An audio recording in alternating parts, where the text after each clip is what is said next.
ये देखो क्या हो गया জলদি জলদি কিবা এটা কাম কৰিলে এনেকুৱাই হয় হে গাইজ কি খবৰ আপোনালোকৰ আশা কৰিছোঁ খবৰ নিশ্চয় ভাল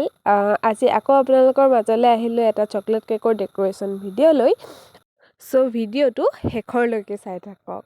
ইয়াতে বনাওঁতে যে মোৰ লগত কি হাদছা হৈছে নহয় কাৰণ কয় যে জলদিৰ কাম কুকুৰৰ কাম সেয়া হৈছে মোৰ লগত এয়া অৰ্ডাৰ আছিলে মোৰ বাৰ ফালৰ পৰা তেওঁলোকৰ এনিভাৰ্চাৰী আছিলে সো মোক বনাবলৈ কৈছিলে এটা 1 পাউণ্ডৰ চকলেট কেক যিটো মই বনাই আছোঁ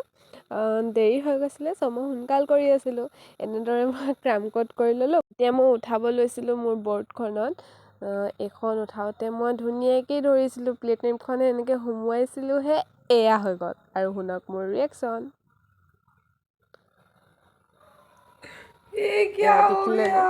তো মই এতিয়া আকৌ ভালকৈ একদম আলফুলে উঠাই ল'লোঁ তাৰপিছত বৰ্ডখনত উঠাই আকৌ এনেদৰে মিলাই দিলোঁ সেইকাৰণে মাহঁতে কয় খৰখেদাকৈ কাম কৰিব নালাগে সো এয়া দেখিছে এতিয়া মই এনেদৰে ফুল আইচিং কৰি ল'লোঁ আৰু মই 1 ড্ৰপমান পিংক কালাৰ এড কৰি লৈ পেলাই মই এনেদৰে এটা পিচ কালাৰ লৈ পেলাই আইচিং কৰিলোঁ তাৰপাছত এনেদৰে আইচিং কৰাৰ পাছত মই দুপাহ ৰ'জ প্ৰথমবাৰৰ কাৰণে মই বনাই চাইছিলোঁ কেনেকুৱা হৈছে কমেণ্ট কৰি জনাব যিহেতু মোৰ এক্সপেৰিমেণ্ট চলি আছে কেক ডেকোৰেশ্যন ক'তো শিকা নাই জানেই আপোনালোকে সো কেনেকুৱা হৈছে আপোনালোকে জনাবলৈ নাপাহৰিব আৰু মই ভাবিছোঁ যিবিলাক মই শ্বৰ্টছ আপলোড কৰোঁ আপোনালোকে চাই নাই বাৰু চাব আকৌ আৰু চাই পেলাইও লাইকটো মাৰি দিব সো এতিয়াৰ পৰা মই ভাবিছোঁ শ্বৰ্টছবিলাক মই হিন্দীত আপলোড কৰিম হিন্দী বাৰু ভালকৈ নাজানো কিন্তু টুটা ফুটা হিন্দী লৈ পেলাই আপলোড কৰিম বুলি ভাবিছোঁ কাৰণ হিন্দী অডিয়েঞ্চখিনিও লাগে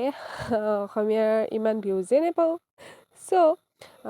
ছাপোৰ্ট কৰিব আপোনালোকে এয়া দেখিছেনে এইবাৰ মই প্ৰথমবাৰ ট্ৰাই কৰিছিলোঁ ৰ'জ কেনেকুৱা হৈছে একদম জনাবলৈ নাপাহৰিব দেই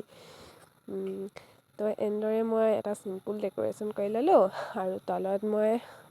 পাইপিং বেগে দিয়ে এটা বৰ্ডাৰ দি দিলোঁ আৰু ওপৰতো তেনেকৈ বৰ্ডাৰ দি দিলোঁ এয়া দেখিছেনে একদম চিম্পুলকৈ ৰাখিছোঁ যিহেতু মানে বেছি হেৰি কৰিলে ভাল নেদেখোঁ সেইকাৰণে কিন্তু লাষ্টত গৈ মোৰ তেনেকুৱাই হ'লগৈ আৰু স্প্ৰিংকলছ বেছি হৈ গ'ল আৰু মই জানেনে স্প্ৰিংকলছবিলাক দি লোৱাৰ পাছতে মনত পৰিছে তাততো মোক হেপী এনিভাৰ্চাৰী লিখিব আছিলে আৰু ৰ'জ কিপাৰত মোৰ লিভ বনোৱা টাইমতো কেমেৰাটো অফ হৈ থাকিল সো এয়াই আছিল কেকৰ ফাইনেল লুক কেনেকুৱা হৈছে কমেণ্ট কৰি জনাবলৈ একদম নাপাহৰিব